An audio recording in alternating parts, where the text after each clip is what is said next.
Hello, we are the Steady Rolling Men, and this is our actual play podcast of the Call of Cthulhu world-spanning epic Masks of Nyarlathotep, although it is in fact just a Lima spanning epic at the moment because it's the second episode.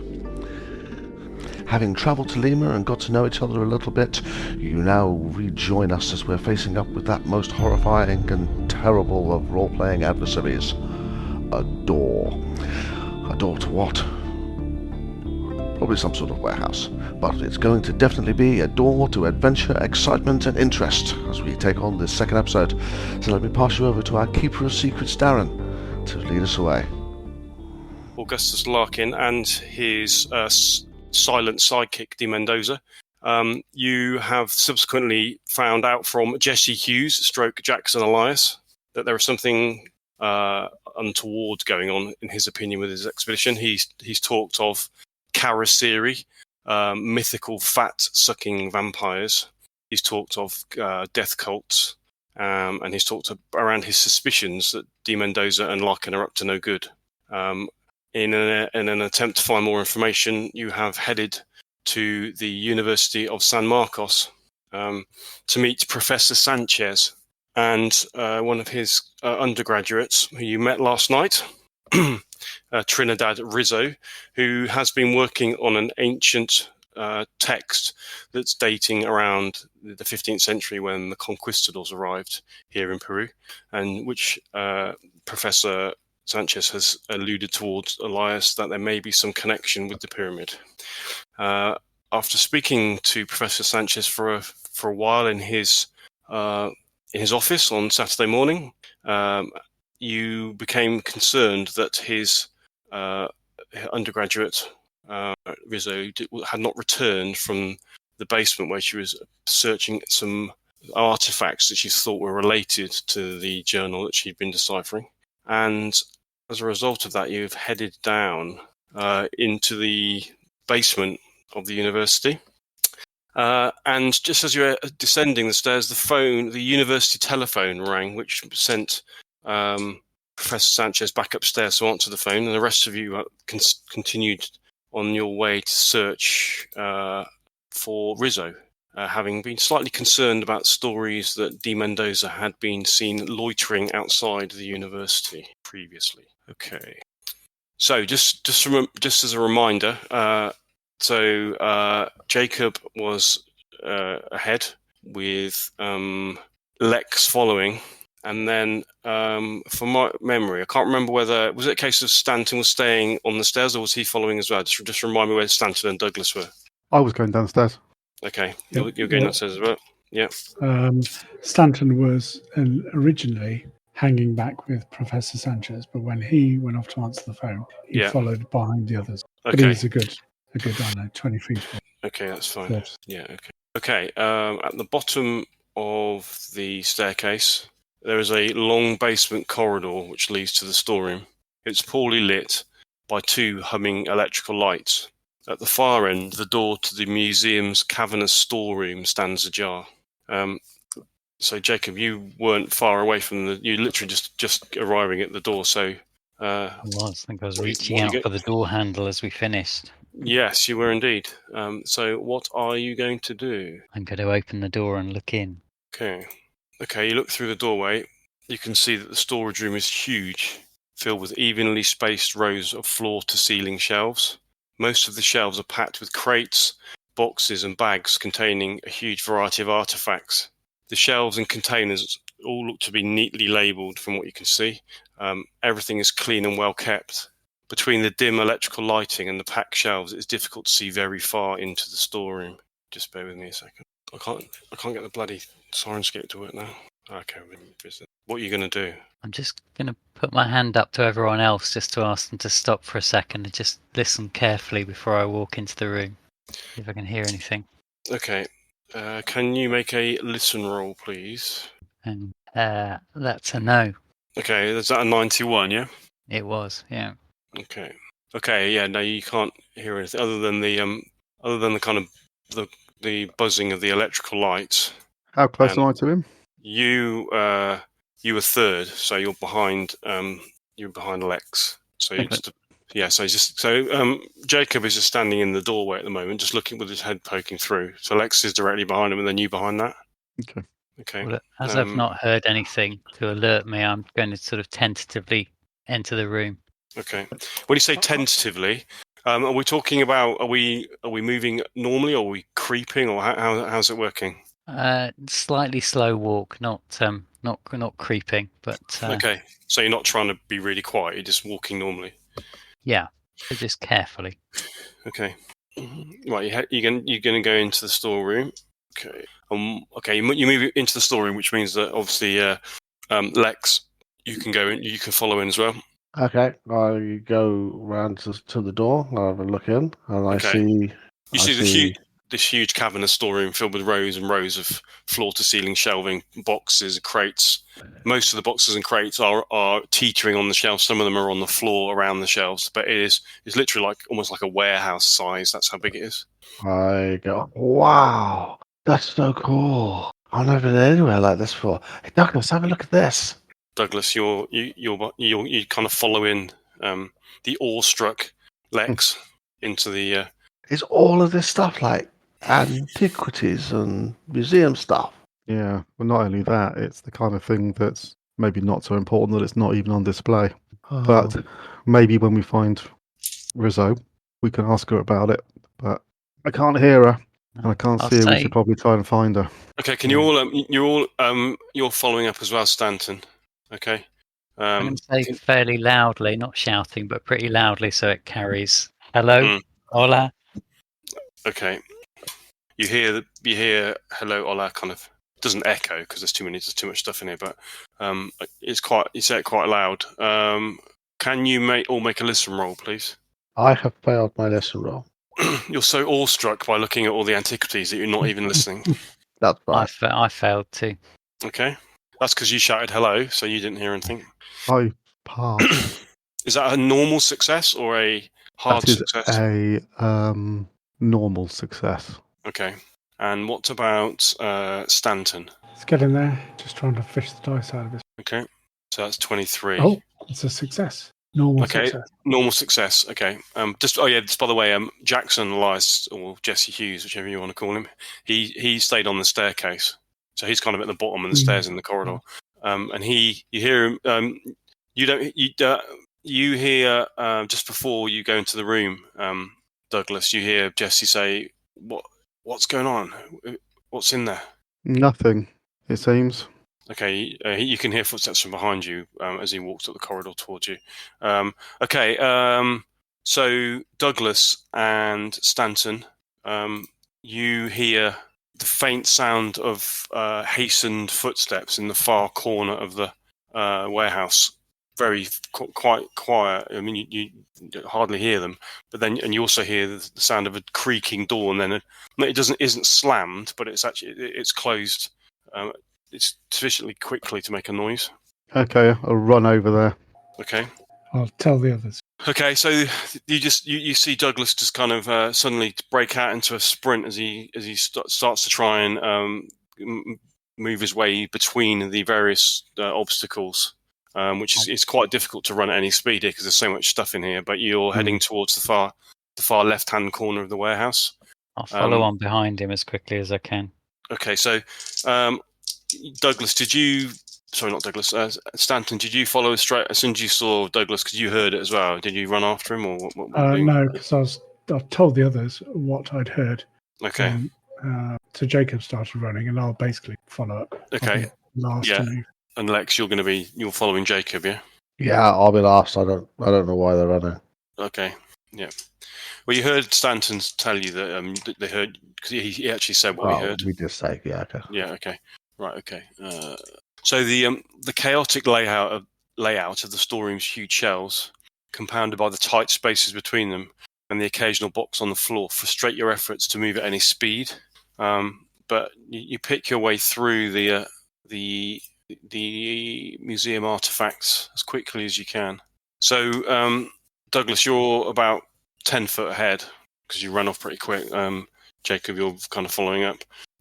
Douglas, you round two more corners of the shelves, and you find you can see that by the ceiling that you are pretty close to the far corner of the warehouse.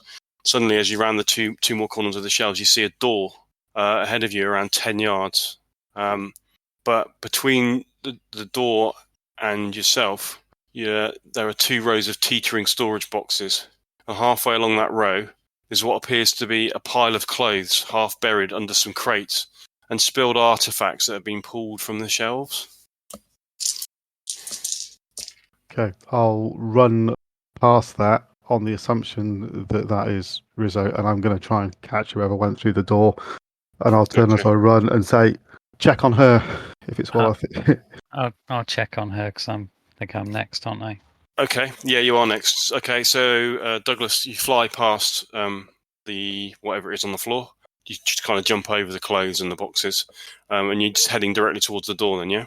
Yeah. Okay. Okay, you get to the door. As you do so, as you're running this, can you make a spot hidden roll for me, please? 39? Yeah, that's a regular success. Regular success. Okay, you notice that as you arrive at the door, as you run towards the door, you notice there are some bloody smudge marks on the floor, like footprints, and they lead directly to the door. They're fresh blood. Okay, I'll keep going. Okay. You arrive at the door. What are you gonna do?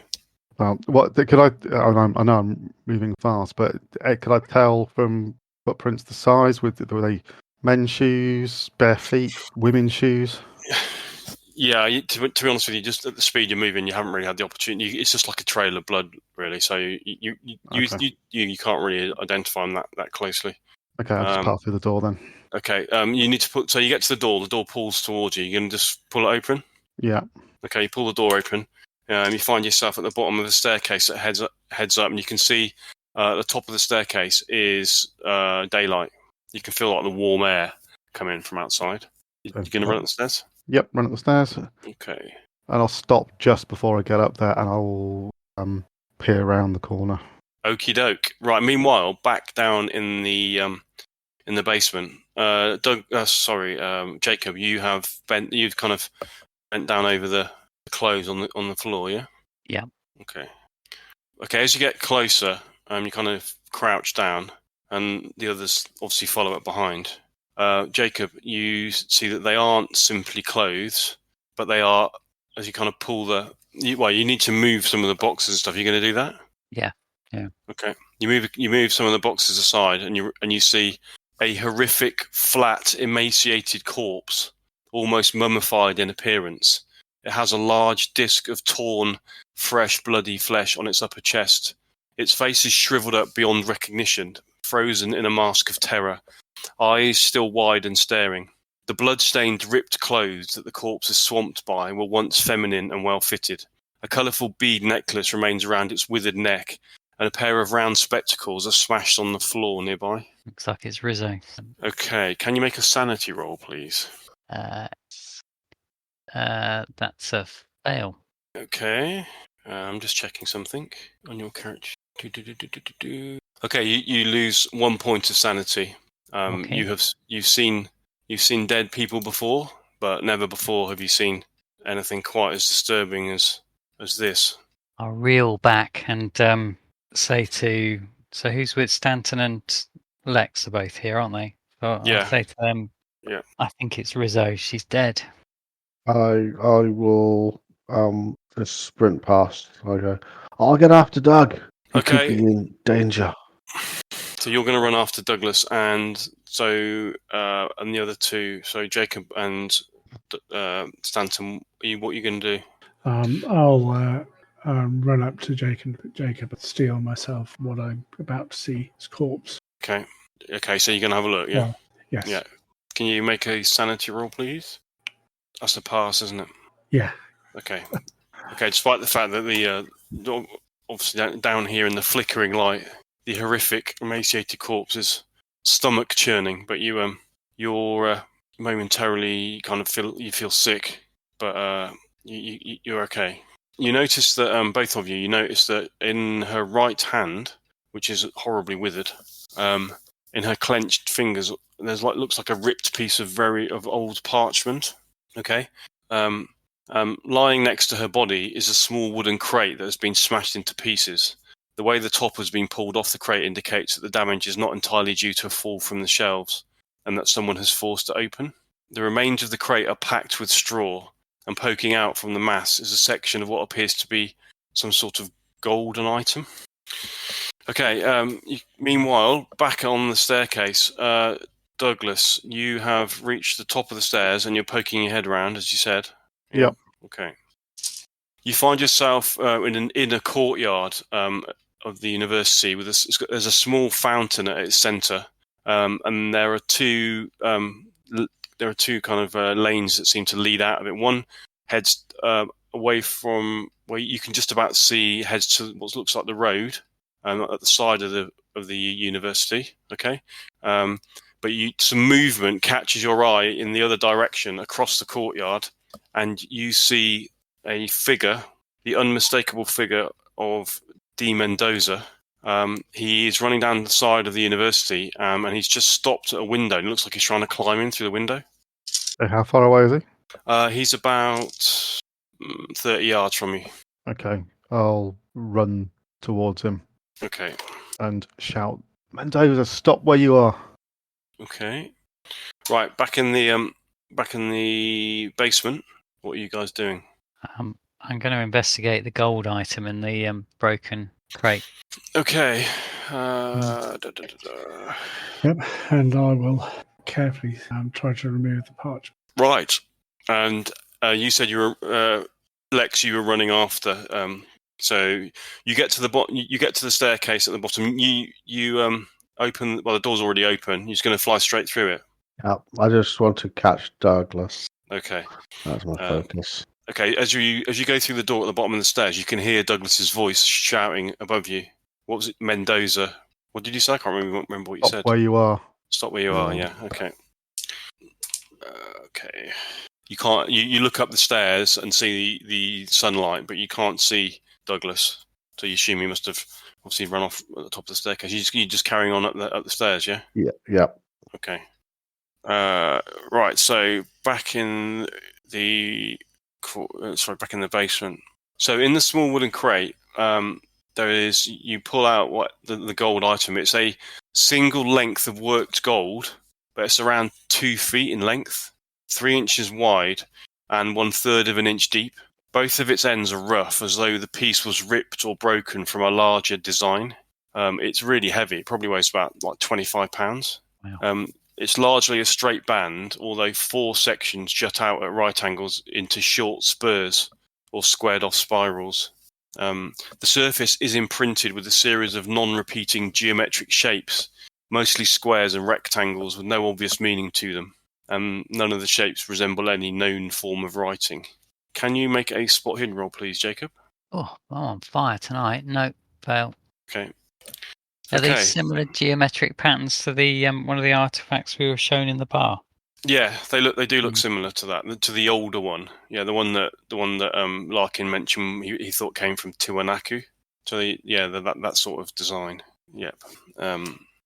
Okay. And Stanton, the piece you're going to try and gingerly prise the piece of paper out from in Rizzo's fingers. Is that right? Yeah. Mm-hmm. Okay. You pull the paper out and you see. You kind of open it up, and it's got one word. Obviously, it's been ripped, so you can only see the word. It says "confessiones." And then obviously whatever it said after that has been ripped off. Okay. I'll point out the gold artifact to Stanton and ask him what does that say, pointing to the parchment. Confessiones. Okay. Do you want to make a spot? Do you want to make a spot hidden roll looking at the gold artifact, please? Stanton, was that? Yeah. What'd you get? 80. It's fail. Okay, cool. No worries. I'll say to Stanton, it'd be better follow Douglas and Lex. Yes, yeah. Okay, speaking of Douglas, Douglas, you are running. You see Mendoza pays no heed to your shout, and he's in through the window before you leave the top of the staircase. Okay? Mm-hmm. You're sprinting forward as fast as you can to get to the window. Yeah. Yep. Okay. Is anybody following me? Lexus. Yeah, you can hear some footsteps behind you. Yeah, you don't know who it is, but somebody is following you. Yeah. Okay. I'll make sure that I don't get out of sight. Well, outside of. So if if I reach the window before Lex or whoever it is that can see me is following me sees me, I'm going to wait until they can see me because I'm not going to get caught on my own. Okay, so you're just going to, as you approach the window, before you get to the window, you're going to turn around and see whether there's anybody behind you before you make yourself visible in the window. Is that right? Yes. Yeah. Okay. Yeah. So you kind of hang back a little bit. Yeah. Okay. Okay. You get to the window and you do exactly that. You turn around. You can hear the running footsteps of somebody coming up the stairs, but you have to wait for maybe 10, 15 seconds before you see the figure of Lex at the top come out into the courtyard. Okay, and as your attention turns back to the window, you're not in front of it at the moment. You can hear the sounds of a struggle going on. You can hear some furniture being knocked over and some inside. Okay, as soon as Lex can see me, I'll shout to him. Mendoza went through the window, and then I will try to climb through as well. I'll look through the window first, in fact. Okay, the window's open. You look through. You can see that the figure of Mendoza has his back to you. And he's wrestled Professor Sanchez down onto his desk, and he's got his head, like Mendoza's head is like right down on, almost like he's kissing Professor Sanchez on the desk. But the professor is struggling as you kind of decide what you're going to do next. Like the struggle seems to go out of him. Oh, okay. I will climb through the window. Okay. And I will draw my pistol and point it at him. Okay, you climb through the window. He still seems oblivious to you. He's got his back to you. He's over the other side of the room, so he's probably about 20 feet from you. So just hold. So you're drawing your pistol. Okay. What are you going to do next? Shout Mendoza up, or I'll shoot. Okay. Mendoza, he suddenly spins round. You see a wild look in his eyes, a wild, crazy look. His face is feral and drawn. His hair is all over the place. The professor kind of slumps back onto the desk. You don't see any blood, but Mendoza just smiles a wicked grin and then springs towards you. What are you going to do? Shoot him. Okay. Lex, you arrive at the window to see. You can see Douglas with his back to you, just inside the window. He's just drawn his gun, and you arrive just in time to see him pull the trigger. Okay. What are you two doing down in the basement? You just running up the staircase? Yeah. Okay. Yeah. You taking the artifact? No, because it weighs a ton. Okay. Yeah. So D. Mendoza springs towards you with a feral, wild look on his face. Do you want to roll to hit? Mm-hmm. Now, question. Mechanics question. The Colt 45 automatic says number of attacks 1 and then 3 max. Okay. Does that mean I can shoot 3 times, or does it mean I get 1 shot? What does 3 max mean? I think it means that you can shoot up 3 times. Is it 45 automatic, is it? Yeah. Yeah. Just bear with me a sec. I'll just double check that. Do weapons for somebody just disappear? No, me. Yeah, so you can shoot. You can fire up to 3 times. If you fire more than once, you get a penalty die on your shots. On each of them, or just on on each ones? On all of them. Okay, I'll just do 1 shot then. Okay. How much for penalty? Curiosity. Well, you get a penalty die, so just like you get disadvantage in D&D. So what you do is you roll, instead of rolling 2d10, you roll another. You roll another 10s dice as well, and you take whichever is the worst out of those 2. Oh, okay. All right. I'm just going to shoot once. Okay. If I shoot 3, then that's 3 dice, is it? You get a penalty die on each one. Just 1 penalty die on each one? Yeah, that's right. Yeah. Oh, in that case, I'm going to shoot 3 times. Okay. Ooh, 4. 4 to hit. Yeah. But you got to roll the penalty die. I've got to roll the penalty die. Oh, that's a shame, because that would have been cracker. 2. So that's what's that? 80. No, just 2. It was 2. So they'll take that off it. So you got 6. 4 on the D percentage. Yeah. But then 2 on the D10. So doesn't that make it 24? Yeah. Or is that a 10? Is that an extra 10 off, or is it just a? No, you have to roll the 10 dice twice. So that's 80. You got there, the isn't it? same both times though, so it doesn't matter, does it? Hold on. No, sorry. You say the 10 dice. You roll. Oh right. So you roll both sets twice. No, you roll the units dice stays the same. It's just the 10 dice that you roll twice. Yeah, so you rolled 4. Yeah. So you got a 0 and a 4, essentially. Right. And then you got a 2. Okay, so it's 24. That's 24. Yeah. Yeah. So 24 is the worst. So it would have been an impale, but it's just a normal hit by 24. Okay. Is that what you got to hit 24? Yeah. Yeah. Okay. Did you say that? Yeah, that's fine. What's okay. Sorry. What's an impale? How much will I need for an impale? You need an extreme success for an impale, which would be on your character sheet. It's like a 5th or whatever your score is. Yeah, so that's not. Okay. That was a hard success, that one. Okay, so that's to do with the range. The range, because you're quite close range, it's just a normal success needed to hit. Okay, so the first bullet finds its mark. Do you want to roll the second one? See where the second one hits before we do the damage. And then. So that's 09. That missed. So that's 99. I thought that was a 1. Okay, not only is it. Hold on a minute, because you just rolled a 99, which is a fumble, which means that the gun might jam. Hang on. I think it only jams. Oh yeah, hang on. Yeah, it might jam on a 99. Don't know. I didn't write that down. Yeah, let's just test that. What did I? No, it malfunctions on 100. Okay. So if that's the case, it's just a dud round then. Nothing. Yeah. Okay. Yep. And then the third one, 82, and oops, I missed do that. 82 is a miss. Okay, so they both miss. Anyway. So you've got one hit then. One bullet hits. Okay, so you roll your normal damage. Yeah. 6 damage. Okay.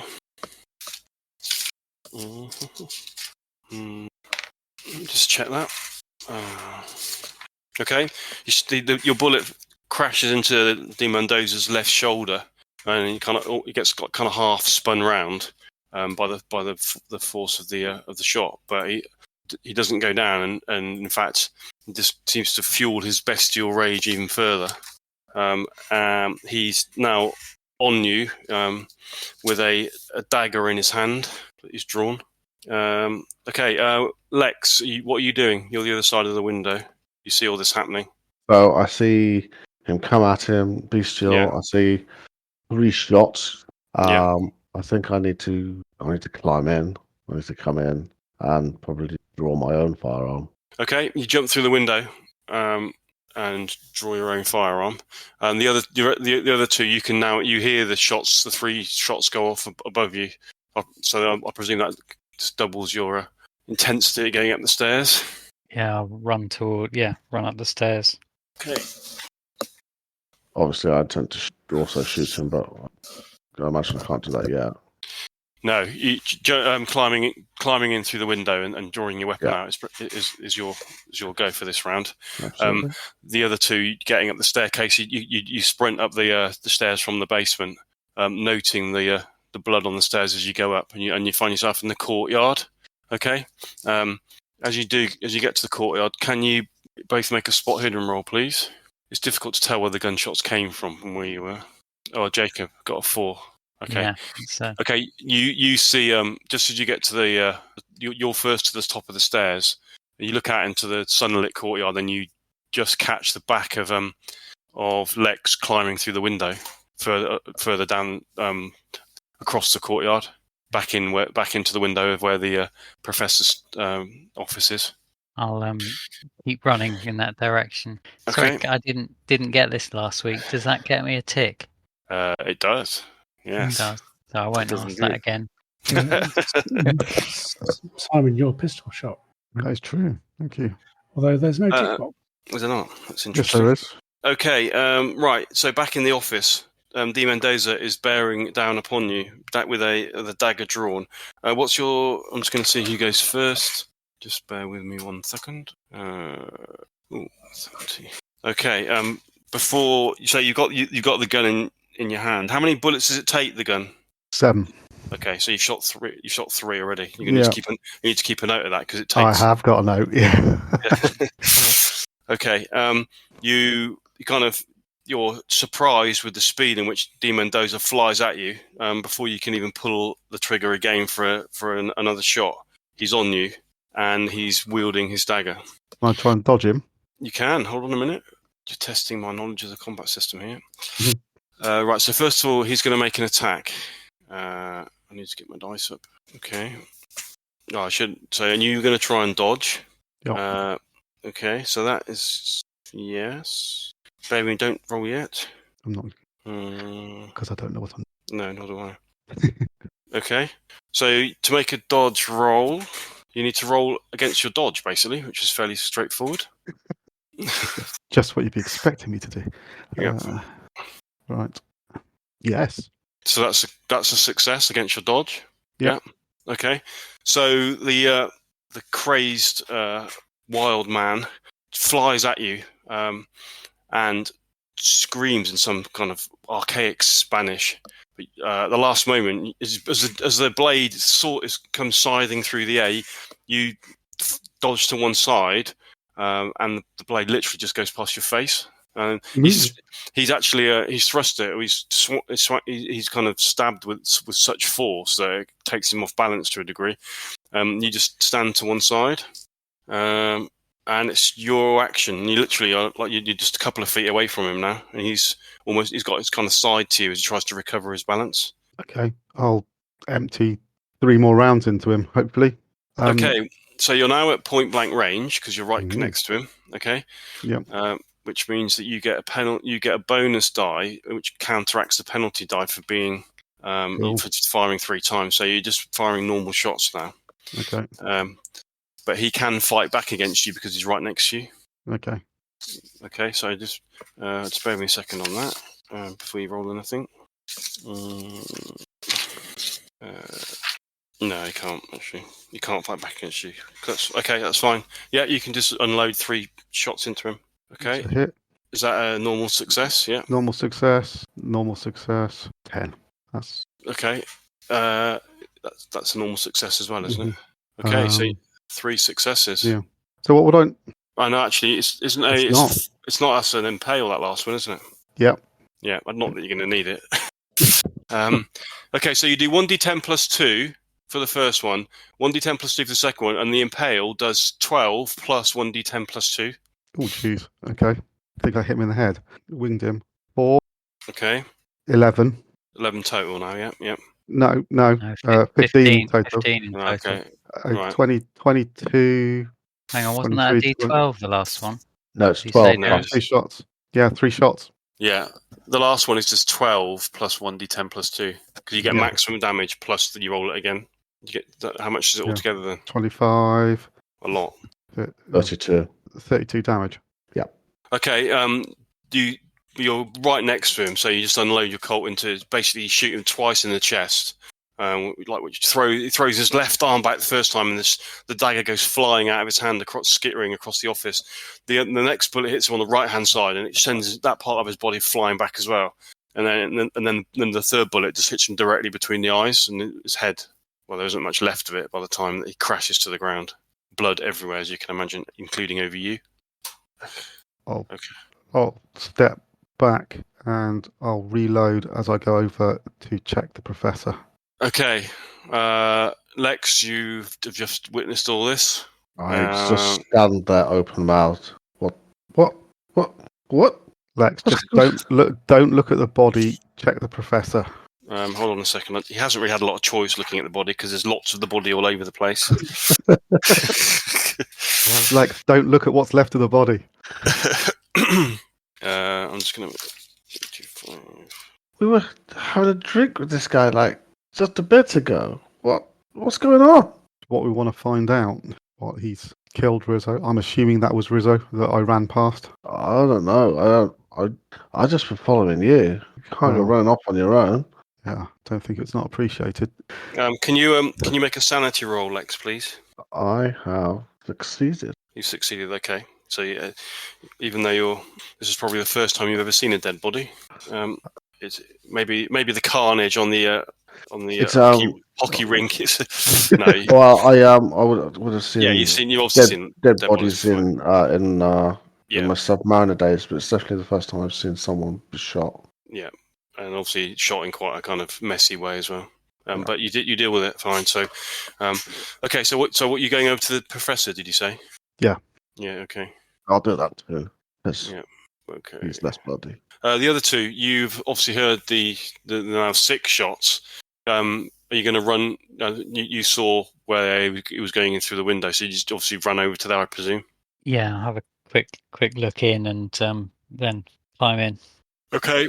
When you're looking through the window, you're right. You as you're running across the courtyard, you hear the second 3 shots, and you get to the window and you look in and you see like the carnage, which is basically you see De Mendoza's body lying in the middle of the floor with blood everywhere, kind of, and you can see that both Douglas and Lex are kind of looking concerned at the professor, who's laying on his back on his desk.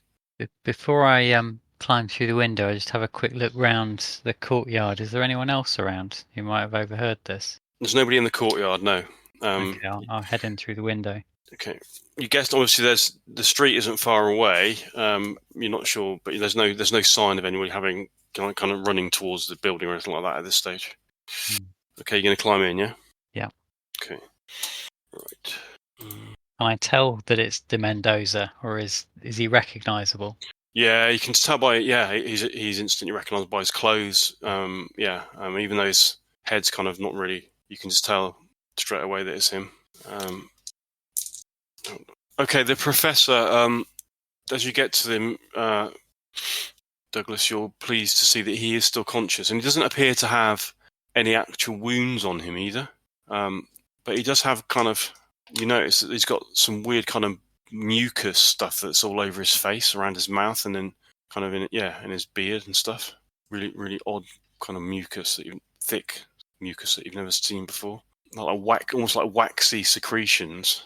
Okay, I'm not gonna. Is he conscious? He's just starting to come around by the looks of it. Mm. His eyes are kind of like, he starts blinking, and he's like, oh. He's kind of semi-conscious, I suppose, is the way that I'd explain it. Are you all getting in? So, Stanton, you're getting through the window as well. Mm-hmm. Yeah. Okay. Yep. Stanton, Right. can you check on the professor? Yep, I shall run up to him. Be careful, whatever that mucus stuff is. The De Mendoza was on his face, so whatever it was that's afflicting him, he may have infected him. I'm going to search what's left of De Mendoza. Okay. I'll back off. I've got to go look for where the knife went. Yeah, you can see where the knife went. It's just over by the filing cabinet in the corner. You're going to go and grab it, are you? Yeah. Okay. As you go over to the professor, Stanton, he opens his eyes and says, "El me beso, el me beso. He kissed me." Oh! Tries to sit up. Okay, stay still for a moment. Maybe lie on your side, and I'll go to the other side of the office. I'm guessing when we came here, that I would have left my little shoulder pack medical kit just on the chair or something. Mm-hmm. Yeah. So I'll put a neckerchief around my face, then back and say, just don't move for a minute. I'm going to try and clean your face. Okay. As you go, the door kind of is thrown open of the office, and you see Jackson standing in the doorway. What the hell's going on? Get inside. Close the door. He looks. Jesus. He looks at his eyes widen, and I'm not sure I want to come in there. Well, if you want to explain to the police outside, please feel free. Otherwise, come in, shut the door, and we'll explain. He comes in, closes the door. Yeah, I want to leave. Are you're leaving, are you? No, I'm just saying. It's just scary. Okay. The other than the kind of the sheath that he would have had his knife in, there isn't really anything else on De Mendoza other than stuffed inside his jacket. There are some papers, which I've got a piece ripped out of them, and you can see that the papers are the piece that's been ripped out that you got from the cellar has been ripped out of this sheath of papers that De Mendoza has got. I'll pocket them to have a look at later. Okay, they're all in Spanish. Okay, well in that case, I'll say Jesse, you speak Spanish, don't you? I do. Yes. Can you make sense of this? He looks. Right. He comes over and he says, "Well, final confessions of final something of Gaspar." Can't really read that word. It's really smudged and it's quite. He starts trying to look through this. This must have been the document that Rizzo was translating. Where is Rizzo? She's dead. She's dead. So we think that de Mendoza found her, took that, killed her, headed up here, tried to kill the professor, and I had to stop him. I don't think any of you saw, but Rizzo was killed in the most horrible way. He was emaciated. She had a wound to her chest. I've never seen anyone injured like that before. Did she have any of that mucus that's on the professor? I didn't investigate for long enough. No, you'd have seen that. She didn't have any mucus. No. Did she look at all like how Larkin looked? I mean, he was emaciated. He was claiming that was due to malaria. Do you think that whatever happened to her was a more extreme version? She was Mendoza is emaciated, dehydrated. I mean, if it was a very extreme version of the same thing. So we're saying that he's a Kazariri vampire? Karasiri? That's it, Karasiri. Well, I'm no medic or no historian, but she looked like she'd been dead for years in terms of the dehydration. I can't understand what could have caused that in what minutes. The professor spoke to Elias, when? Yeah, he spoke to her this morning. Sanchez did before she went down into the to find whatever she was searching for. So she can't have been there very long. Gosh, is the phone off on the hook? Did the professor finish his call? Yeah, the phone's on the hook, back on the hook. Yeah. Right, okay. Did you see the blood? The trail of blood, Douglas? I did. I saw footprints, but whose blood was it? Well, I have look at de Mendoza's feet. Is there blood on his shoes? Yeah, he's got a little bit left on one of the boots that he's wearing, but obviously it's been worn off across the. So you figure, even though there was quite a large open wound on her chest, which was where the blood probably came from. Was there blood on the floor? Yeah. As well, was there a big pool of blood by her? Yeah, a reasonable. Yeah, there was definitely some blood there. That's where you think it's come from, even though she's obviously. So I mean, whatever happened to her to make her in the state she's in, obviously happened after she was originally attacked, because there is a bloody wound.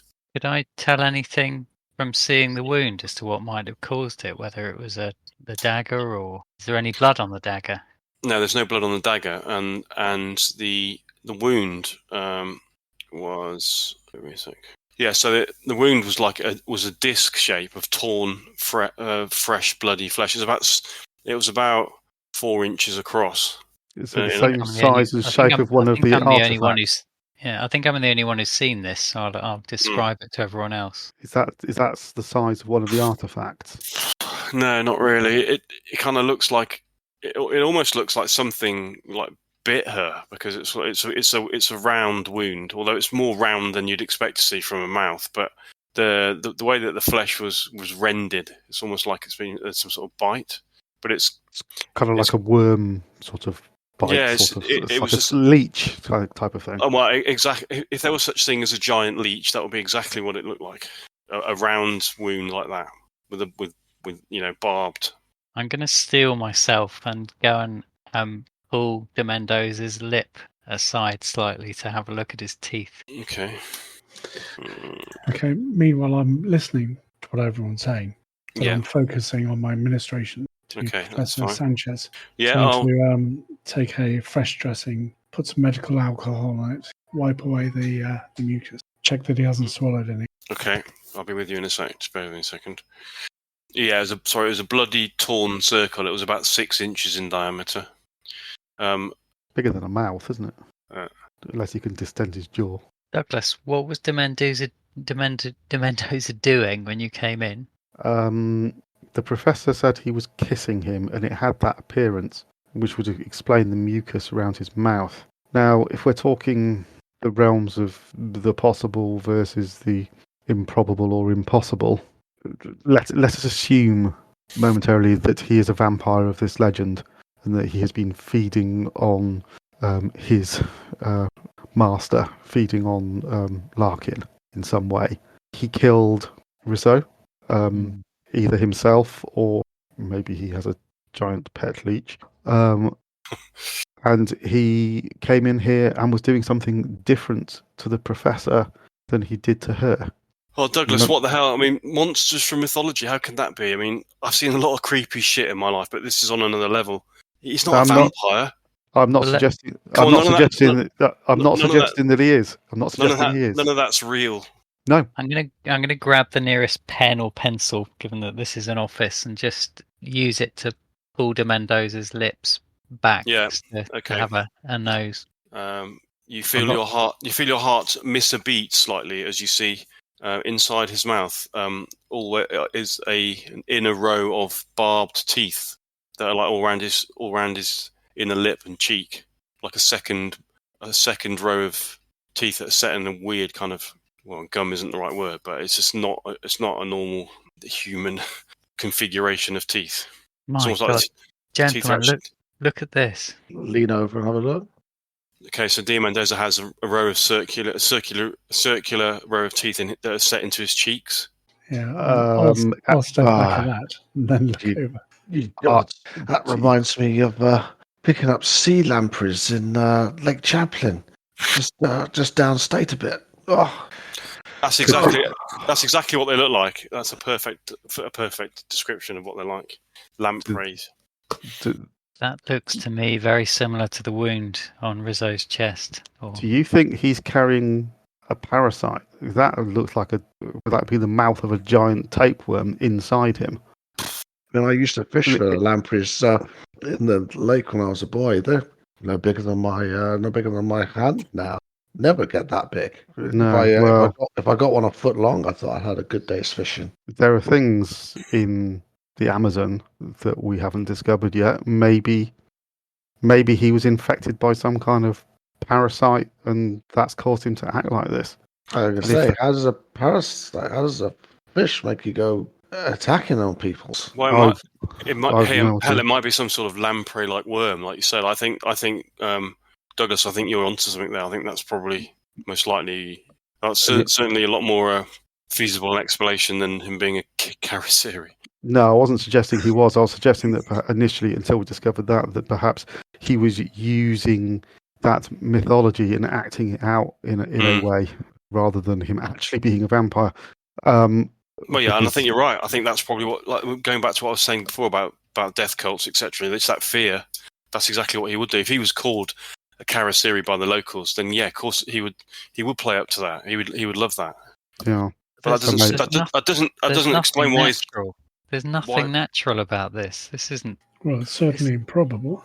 Jacob, you don't think, looking at the size of the mouth, it's a 6-inch wound. There's no way that it's not as it stands at the moment. It doesn't look like it would be big enough to cause that wound. So something, if we're thinking that.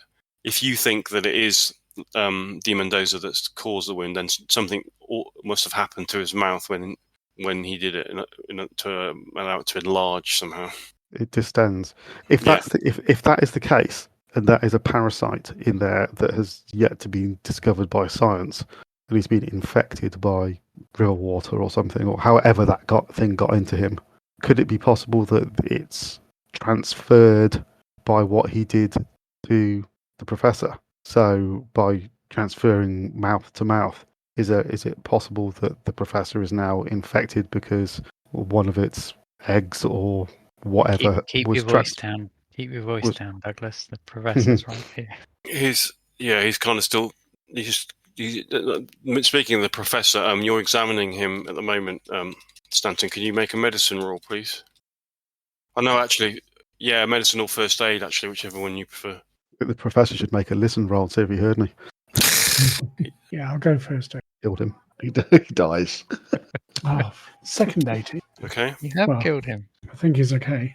Yeah, he seems okay. He's not got any other than the odd mucus on his face. He doesn't have any other physical signs of being injured in any way. He's beginning to come around now, and he's like, what happened? Jackson goes over to him. It's like, don't worry, Professor. Come and sit down over here. Don't worry. And the professor kind of looks across at at Mendoza's body, and he's absolutely shocked. He as much as he can just stay on his feet. I'll take the professor. I'll get him a glass of water. Maybe something stronger than that. So what do we do? I think we need to get out of here. Well, Well, do you should not call think? the police. I'm inclined to agree. I would rather be in my bed than a murder scene. Oh, well, I don't fancy trying to explain this to the local police in Spanish. Well, how do we? We can't leave a body here. What about the professor? And what about Rizzo? She's going to have family. They're going to wonder what's happened to her.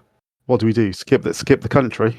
Professor comes back in with a glass of water and with Elias, and he's like, "What happened? Where is Rizzo? What happened to her?"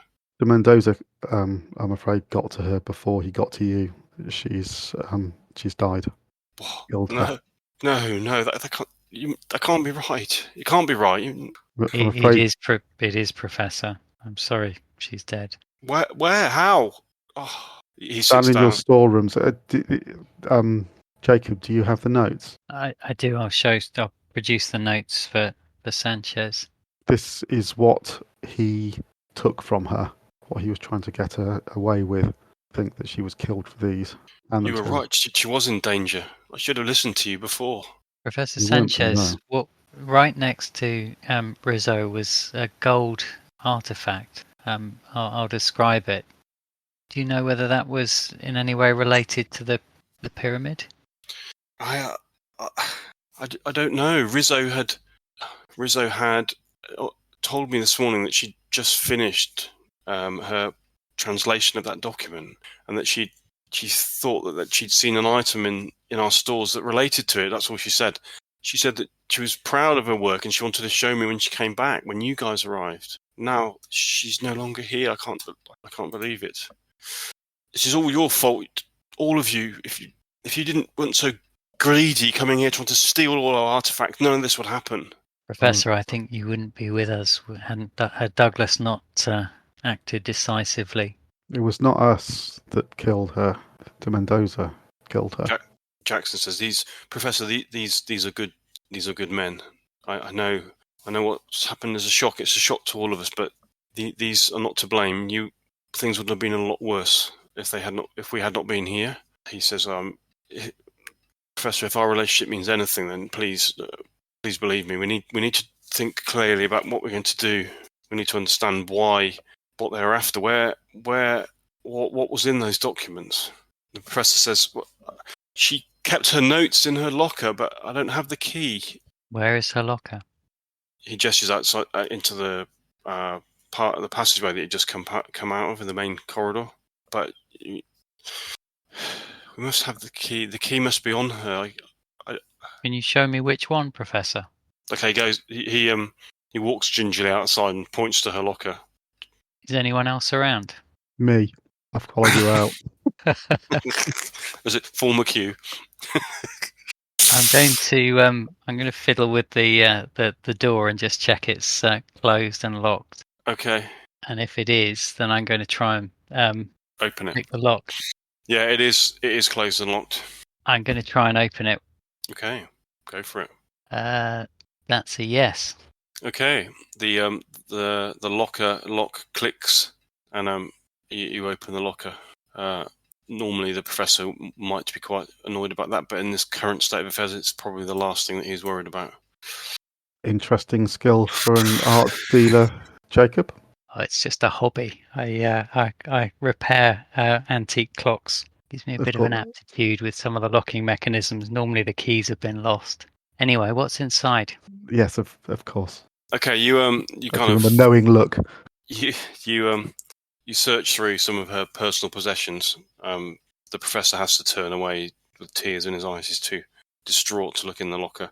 You find a notebook, which you kind of you open and you can see her. Well, it takes you a few seconds to find notes. Spanish written by Gaspar Figueroa, 1543 on vellum. Figueroa Spaniard who had travelled to Peru with Francisco Pizarro. And then it begins to translate the notes. Okay. You can take it out? Yeah. Okay. But before you do, can you make a spot hidden roll, please? So is this me? No, this is Adam. Stanton. Yeah, Stanton. That's it. Success. Okay. Commonwealth Gardens. Okay. The professor comes and sits back down next to you, and you obviously can, continue your observation of him, concerned for his well-being. Do you want him to read? Are you going to show the document to everybody that you just found? I will. Yeah. Okay. If you look on Roll20, you'll be able to see it. I'm going to start frantically searching through my medical bag for some Epsom salts. You're going to search your medical bag for Epsom salts, okay? Or any sort of salts, and then grab the professor's glass of water and pour them in. Mix them with a pencil. Say, Professor, quickly drink all this down in one. But what? Why? Why? You need to do this now. Drink it down, and then if you can make yourself be sick, do that. Otherwise, I'll try it for you. And then hand him his rubbish bin and try to get him to kneel down and bend over. Okay, his attention has been drawn by the document, so he's more interested in reading that with everybody else. It's kind of crowded around the table now. I'll grab hold of his face and say, "Do this now." The rest of you find that quite. Sick. So Stanton's just grabbed hold of the professor's face and shouted at him to drink the drink that he's prepared for him now. Okay. Professor, do it. Professor, do it now. Why? What? If it's what we think. You need what I was talking about earlier, Professor, just drink it now. Okay. You need to make yourself sick. The professor looks at Elias, and Elias just looks at you. He looks at you, Douglas, and then he looks at Stanton with a quizzical look. Yeah, trust me. And he looks back at Professor. Drink it, Professor. He's a medical man. And the professor downs the salts. I don't know if I can make myself sick. Stick your fingers down your throat. I hate being sick. You're going to have to do it anyway. Now kneel down on the floor over this bin. Oh. I've got your back. I've got your back, Professor. I'll ram my fingers down his throat. Okay. That was better than my idea, which was to show him D. Mendoza's head. You're going to ram your fingers down his throat. Okay. I wonder what the skill for that is. It'd be brawl. Ramage. Okay, hold on a second. It's not charm. It's not. Throw up. First aid. Yeah, I was about to say I'll give you. I've noticed you haven't got luck on your character sheet, by the way, Lex. There's nobody else got their starting luck on their sheets. I have. I did mine, but I did mine after I sent mine to you, so I've got my luck and my sanity, but they're not on the character sheet I sent you, unfortunately. Okay. What's my starting luck? You have to roll it. 3D is 3D6 times 5. Okay, fine. Sort it out later. So yeah, first aid. Make a first aid roll to try and make the professor be sick. A success. Oh, well done. So stand No one saw that coming. It's unorthodox. Yeah. Well done, Lex. Yeah. So I'm going to hold him with the bin in front of him. Okay. That's the first in 35 years of role playing. Whatever comes out, we need to burn it. Okay. Hold on. Look at my fingers nervously. No. Okay. So Lex, rather skillfully, takes this professor by surprise and cradles him quickly, like kind of drags him, cradles him, and then puts his fingers down his throat, and he begins to. Then he pushes him down over the bin, and he's sick, and a load of coffee comes out. At the same time, this what can only be described as like gelatinous larvae that's about 5 or 6 inches long and about 1.5 inches thick, with mucus surrounding it. It falls into the bin and starts kind of trying to climb up the side of the bin. Basically, it looks like a huge maggot with short legs. Stick a book on the top to stop it getting out. Can everybody make a sanity roll, please? I had a good success. I have success. Okay. I apparently didn't manage to roll. Hang on. Yes. Okay. Nobody's phased by the larvae. We were expecting it. Yeah. take it in our stride. Okay, so it's now in the bin. It's a huge maggot, horrible. You can hear it making this kind of squishing sound as it tries to climb out of the bin. What are you going to do? I'm going to stick a I'm book guessing on that. top of it. Yeah. You can stick Your pipe Stick a book on materials. top of it to stop it Must- on top of the bin. Stop it getting up, Yeah. Okay. Quick, let's burn or it. whatever there is to block it. Grab Mhm. some scrap paper. Pour alcohol on it and then light it. Should we And, not try and take this as a live specimen? Who you want to I- give it to? I don't think we should. It's done enough damage already. If you've got a jar to put it in, you can risk that, but let's just kill it for I mean, now. it's a very fair point. It's a It is. marvel, but Okay, it has you also could- killed someone. Jacob, you can feel the giant maggot thing actually kind of pushing against the book as if it's trying to push itself out of the bin. Actually, Burn it. gentlemen, I've had second thoughts. So if you want to destroy it, go ahead. The professor is kind of struggling he's recovering. Elias says the professor has some pisco rum here in the cupboard. He runs over to it and grabs it. Well, let's just burn it. We're just going to end up with an on-fire maggot chasing us around the room. Would we not be better just to try to just flatten it? And I'll look at Lex. Kill it with fire. That's what I say. Okay. Kill it with Unless fire. unless there's acid available. Someone get a light ready. Well, Elias has got the bottle of spirits in his hand. Has anybody got a light? Yeah, I got a match. I'll light a match, and then. So the thing is, how fast can this thing move? Because you can't put the book directly back over it because the fire will just go out. Well, if I on the count of 3 move the book, Jesse, are you ready with the rum? It's just gonna run. Run. It can't move that fast. It's a maggot. You know, it's not really fast. Okay. You don't think it'll be able to... I've seen. Okay. Are we agreed? Okay. Everybody, keep your mouths shut as well in case it jumps. Okay, on the count of 3, I'm going to remove the book. Are you ready, Jesse?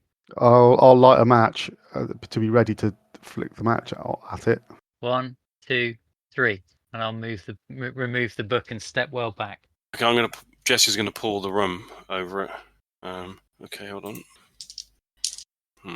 Okay, and are you going to throw the match? Did you say? Yeah. Okay. Can you make a throw roll, please? No, come on, Dex. I'm not throwing. No, you're just flicking it, aren't you? Yeah, I think a Dex roll's probably. Yeah. Fucked it. Oh no. Yeah, fucked it up anyway. Pardon my language. Messed it up badly. I What did missed. you get? 93. I set the curtains on fire. In a different room. Yeah. Maybe your Okay, hand is shaking after your No, you brutal murder. flick the match. You flick the match into the waste paper into the bin, but because in your haste to do it, the match actually goes out as it as it goes into the bin. Put the book back on top. I will. Is the maggot still in there? Can you make a luck roll, please, to see whether you manage to get the book down before the maggot gets out? Okay. No. No, you don't. Okay, so okay, the maggot actually now manages to get out of the bin. Hold on a second. Oh dear. I think I'm going to have to roll my eyes and shoot the maggot. Okay, so it's Douglas. You're the closest to the waste paper bin. The maggot moves with surprising speed directly towards your foot, and actually it starts to crawl up your shoe. Okay, can I shake it off and stamp on it? How big is it exactly in relation to the size of my foot? It's about 5 inches long, so Okay. smaller than your foot, but not much smaller. Okay, Yeah, half a foot, in fact. Oh dear. I'll stamp on it. Okay. You need to make a brawl roll then. Point blank range. I don't. Yeah, but it's a brawl. I know. I was joking. Yeah. No. Okay. Yeah. I squished it. You hit it. Okay. What's your damage for brawl? 1d3. Okay. Plus your damage bonus. You've got a damage bonus. I got no damage bonus. I'm Okay. You weenie. I'm not a meathead. No, he's standing next to you. Yeah. But I've got big feet. Okay, and a 6th. Yeah. Okay, you squash the creature. Literally, put your foot right on top of it and try and kind of grind it into the floor. You're amazed at how resilient it is, and it actually kind of squirts out from the side of your foot, like rolls, and actually starts crawling up your leg. Oh my god. Okay. I'll Can I shake it off? You've already had your action. What's everybody else doing? I want another action. I don't like it. So it's on the floor next to Douglas now. No, it's not. No, it's not on the floor. It's up. It's on his leg. It's going up his leg now. I've got the book in my hand still. I'm going to try and knock it off his leg with the book. Okay, so you're going to try and smack it with the book. Yeah. Okay. What are you doing, Lex? I am doing nothing because my idea of shooting it is not going to work right now. It still might work. Come on, give it a go. Firing into melee? We could try some new rules.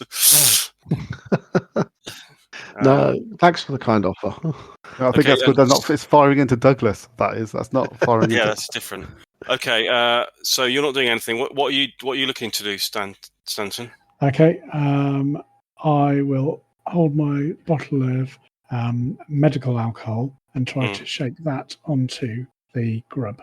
Okay, so your dex is 56. So the medical alcohol is going to be pretty high. Okay, right, so in dex order, so whoever's got the highest dex, so it looks like it's going to be Jacob first. Yeah, so you're going to try and hit it with the book then, yeah? Yeah. So again, that's just going to be, have you got any melee weapon skill? No.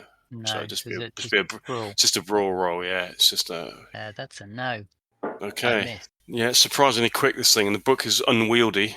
Okay, Stanton, you're going to try and shake some alcohol over it, yeah? Yes. Okay. So let's start a throw then. I think, again, it's probably just a brawl. You're so close to it. No. No?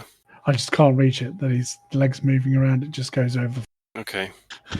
I'm literally just standing here, guys.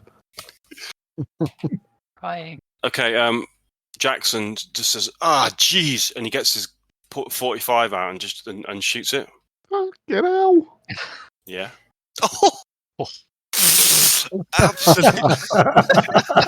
Outrageous. It hasn't got any eyes, but you would have shot it between them anyway. A straight up one. Okay. Wow. Would you like to join the party? That would have hit a normal maggot, not on. Okay, the bullet literally just catches it right in the center of it. What is a face? It hasn't got a face. And just squishes it. It flies off against the wall. And Jackson he even kind of half smiles. Sorry, but it was getting a bit out of hand. Does he blow the smoke from the end of his pistol? Spin it round and put it back in the Oh, okay. I'll look at it and nod. Nice shot, but next time you just hit it with something. I can't. We'd already tried that. Fair enough. I do apologise. It was just a reflex action. But Oh, well, all's well that ends well, gentlemen. Well, hardly. Look around us. Well, and worse, reading that note. If that's true, unless he's his great-great-great-grandson, the Mendoza is 400 years old. Not anymore. He's not. It must be a relative. Yeah, it's got to be a different Mendoza. One of his ancestors, for sure. Yeah. I get the devouring like a human leech part is very fresh and a bit much for us right now, but it can't be the same person. We told his first name. I'm going to look over it, walk over it, and have a look at it. You can't remember whether you were, but you think it might be. Well, I don't know. I did tell you his first name, yeah, but I'm not going to tell you what you thought. I'm not going to remind you. So I didn't take it in. Yeah, it was Louis. It was Louis. Yeah, it was Louis. But then again, there's a lot of didn't say the 14th or anything like that. Oh. I didn't mean it like that, but yes. Professor, the gold artifact that I described, it had 4 spurs coming out of it. Did you or Riaz any suspicions as to what it was for? Really odd artifact. Well, we've got so many artifacts here, as you can appreciate that. I wouldn't have knowledge of all of them, I'm afraid. But where is it? Down in the storeroom. Go and get it.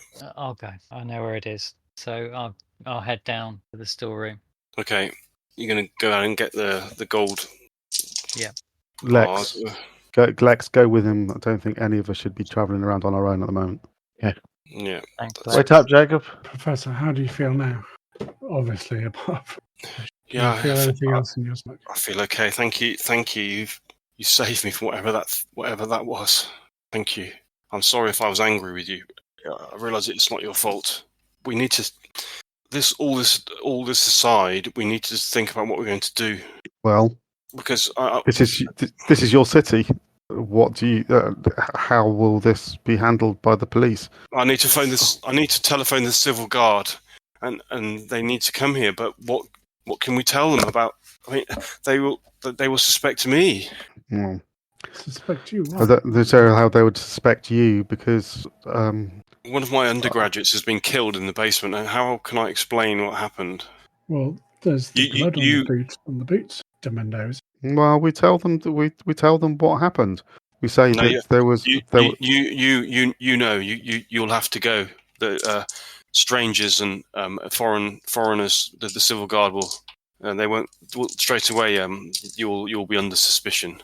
Well, can I suggest that you tell them that de Mendoza had been seen hanging around, and he must have attacked Rizzo to steal the gold artifacts, and when you disturbed him, he chased you back to your office, and you pulled a gun and, in self-defense, shot him. How will I explain what you're telling me about what's happened to her? Well, the only way to, you either dispose of her body so that there is no body for them to be suspicious of, or burn the body. Although probably disposing of her body in a respected way. So don't tell them that he killed Rizzo. Does she have family? That my concern would be that if she disappears, will anybody come looking for her? She lives with her brother who lives here in Lima. Her parents died when she was young. But yes, she has a brother who will come looking for her, of course. Well, I'll look at Stanton. You want to say something? Maybe that that grub, that larvae. We could suggest that is what has eaten her body and emaciated. Yeah, well, I think I'd be more comfortable making up something along those lines. Right, I can't hide her body. No. Well, I'd say or setting a fire, but that would be. That's he was trying to infect you with the same thing that he infected poor Rizzo with, that killed her. Well, Elias says you guys. I think you guys better leave. I'll stay here with Professor Sanchez and deal with the civil guard when they arrive. But the professor is right. Your faces aren't known around here, and it's probably not best if you're around when they come. No, then we shall leave the story to you. Will we be seeing you later, Jesse? Yeah. Yes, let me deal with this and make sure the professor's okay, and then we've got our story straight, and then deal with the authorities, and then I will come back to the hotel later.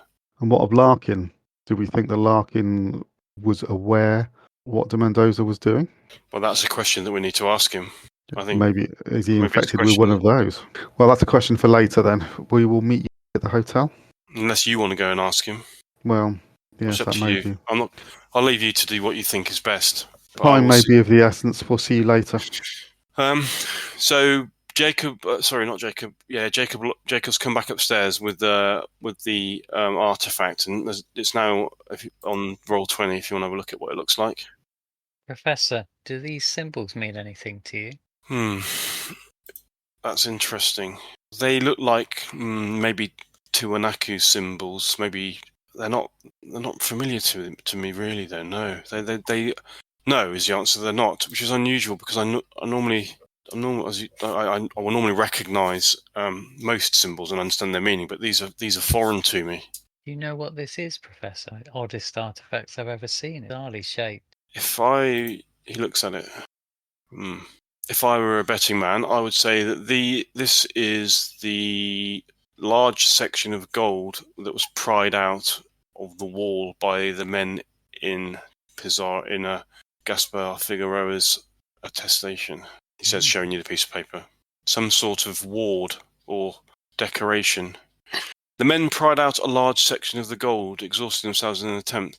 There they found a pyramid surrounded by a maze-like structure. The walls of the tunnels were inlaid with intricate gold carvings.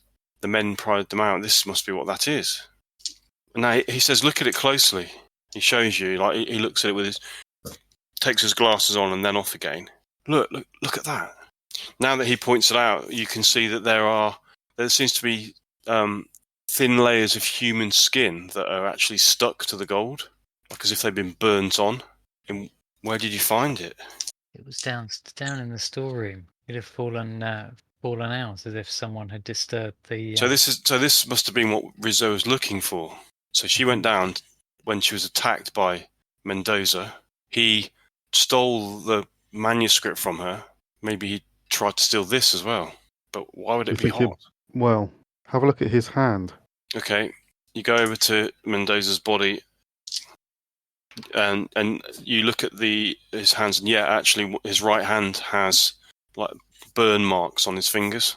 I've just carried it all the way from the storeroom. Did I know? Was it warm? Was it? No, it's not. It wasn't warm at all, and it wasn't warm when you touched it earlier either. In fact, it was the opposite. It was quite cold. You only came. We tasted him. You only just came through. How's that possible? Not warm at all. It is yet another thing I cannot explain, says the professor. Well, but it's somehow connected to the pyramid for sure.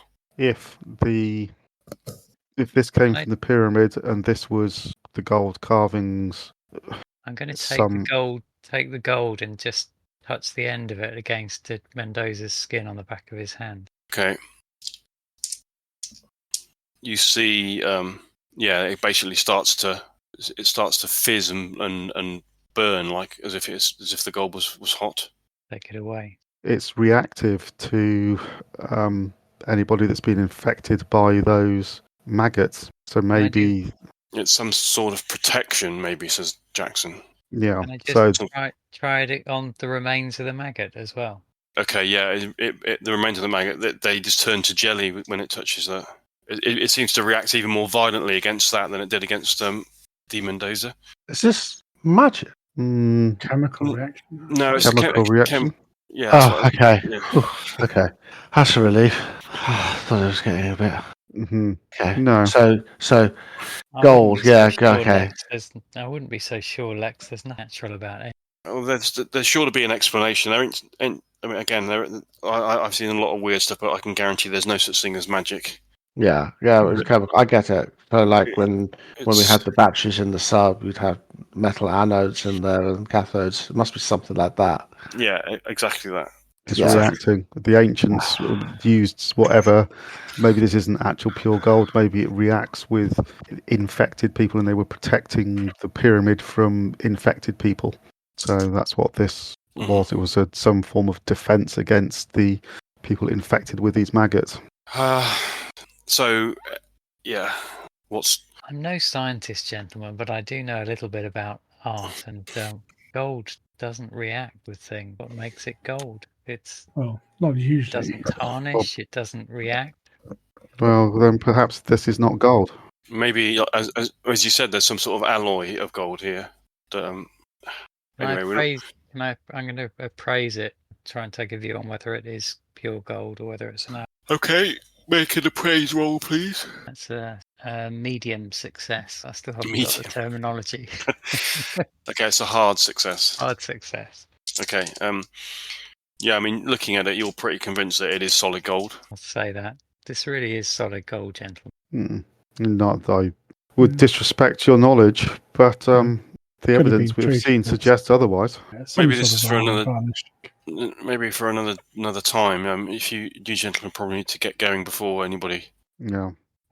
Jacob, you gonna hold on to the gold piece? It might be useful if we encounter another one of those creatures. In fact, it may be interesting to see what happens if our benefactor handles it.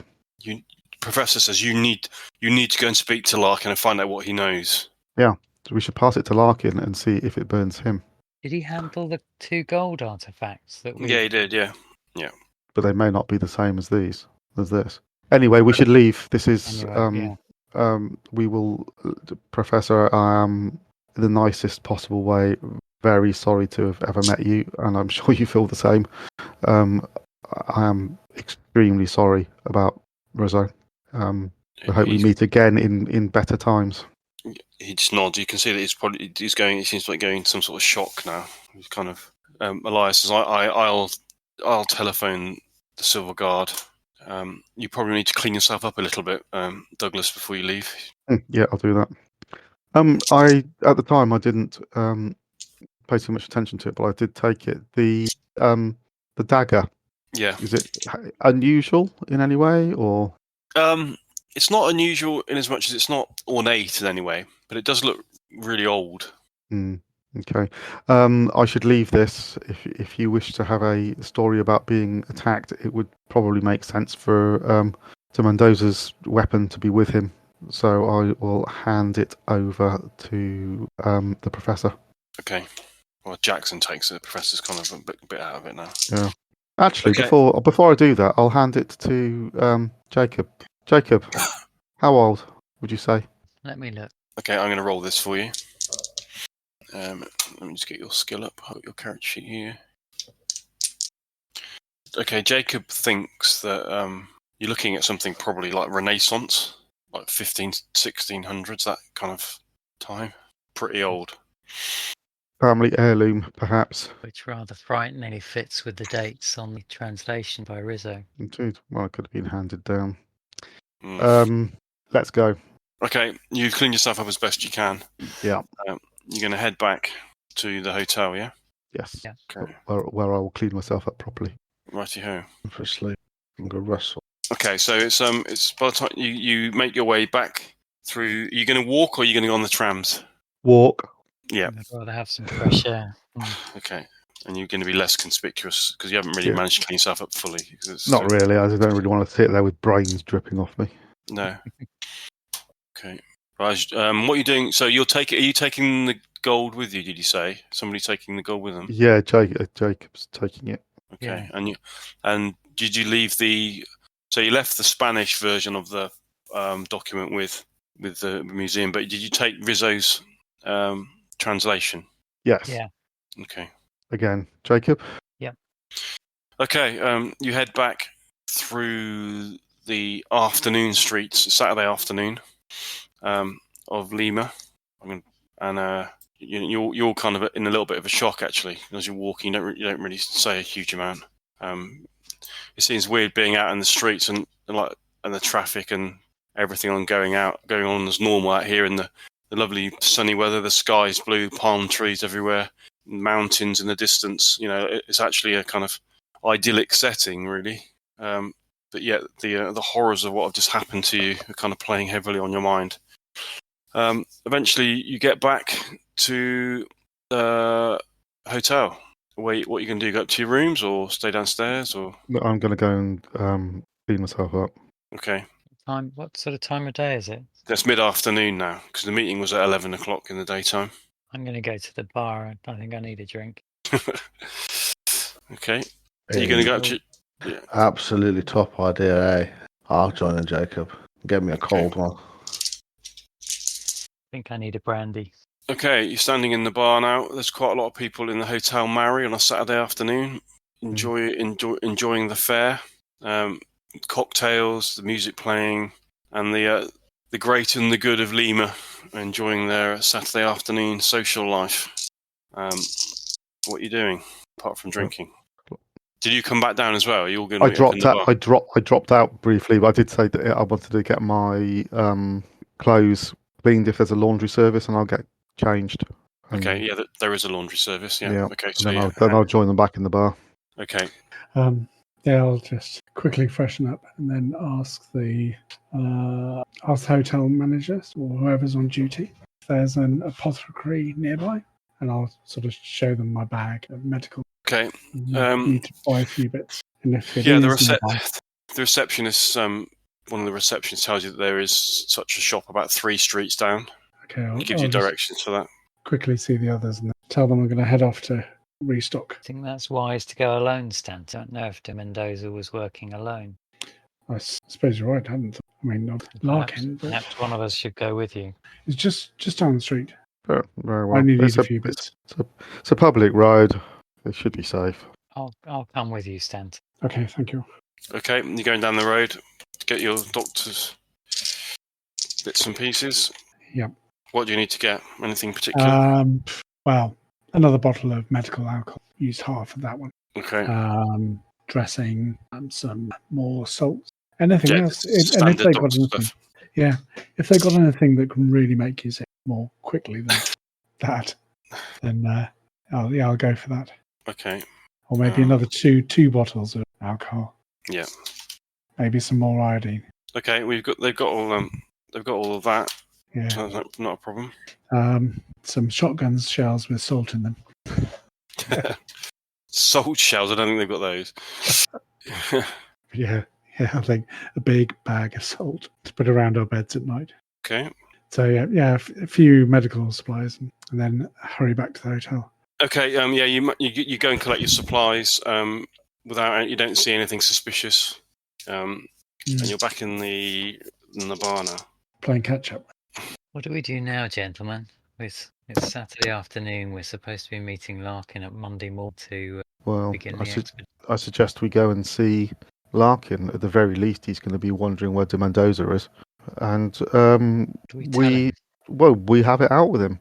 We tell him that de Mendoza tried to kill us. Well, I don't think he actually tried to kill us, did he? He killed Rizzo and he tried to kill the professor. I think we just happened to be in the right place at the wrong time. But the question is, well, he said he didn't know de Mendoza very well. He only just hired him. So maybe he's innocent in all this. Or maybe he's also infected. We don't know. I suggest that rather than creep around the subject, we just confront him with everything that we know. And because he wasn't telling us the truth about the llama farmer that he heard the story from. At least I don't think he was. I agree, Douglas. He's a vulnerable man. I think if we confront him, we might catch him on the back foot. We may learn more. Well, is Lex with us? He's not, is he? Yeah. He is. Yeah, you're all there. Yeah, Lex is just Lex seems to be getting stuck into the drink in quite a enthusiastic manner. Yeah. I just want Is he on the hard stuff, or is he on the just beer a beer? again? Just a beer. He's on his third beer already. Well, who's going to take the lead on talking to him then? Can we decide how we approach this? Are we going to take the polite route or the aggressive route? Well, we can start with the polite route, and we'll just see how it plays out. I mean, the first thing to do would be perhaps hand him that piece of gold, ask him what he can make of it, because we discovered it. Don't be too specific, and see whether it burns him when he touches it. And then confront him with Mendoza's crime. Yes. And then see what his reaction, or whatever his reaction is to that, will dictate which direction the conversation goes in. These pyramids are feeling a really long way away, eh? They are a long way away indeed. Well, we're not suggesting that we actually still go there, are we? Or are we? Well, we've seen the gold. Is that we've also seen or heard what happens to people that go there? Has to endure a bit of risk for some reward. Well, the people that they went there, they were attacked by the former de Mendoza, who was infected with these larvae. Is Jackson with us? No, he stayed with the professor. But we're aiming to go to see Larkin today. We're going to go and see him in about 10 minutes. I wonder what Jackson makes of all this. I mean, he's presumably going to want to investigate this further. Well, gentlemen, are we proposing that we still go to the pyramid, given everything that we know? Because the gold is still there. There are certainly artifacts and discoveries that I would like to make. Well, I think I'll reserve judgment until we've spoken to Larkin, but I'm still keen. Well, we can't get there unless Larkin tells us exactly where we're going, so we can't be too tough on him, because then he won't share that information. Or we go so hard on him that he has to share that information. I favour the route where we try and take him by surprise. I don't think going in too hard is going to be with our expedition benefactor is going to help. But at the same time, I think it would be helpful to catch him on the back foot, see if he lets slip anything. At the very least, we should be able to gauge whether he was taken in by de Mendoza or whether he may have known about Mendoza. Well, I'm happy to take your lead then, Jacob, if you want to take the front foot on it. You have the gold, you can pass that to him and ask his opinion, which will lead into the conversation. And depending on how it proceeds, then we will happy to see take what the we lead, shall see. gentlemen, but I have to say probably not my forte end of interrogation. So I'm happy to take the lead if no one else feels they could do a better job.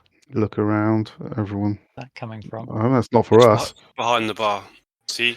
Hmm. See. So perhaps we should leave. Senor Blake, telefono. I'll stand up and walk over to the bar. Okay. The barman gives you the Senor Jackson. Yeah. Pick the phone up, yeah? Yeah. Douglas. Jackson. How did it go? I just took the professor into the kitchen to get him cleaned up. Mendoza's gone. What? We came back into the room. Mendoza was gone. And all signed with the blood? Did somebody move the body? He's gone. His knife's gone too. Oh. And that's a good place to stop, I think.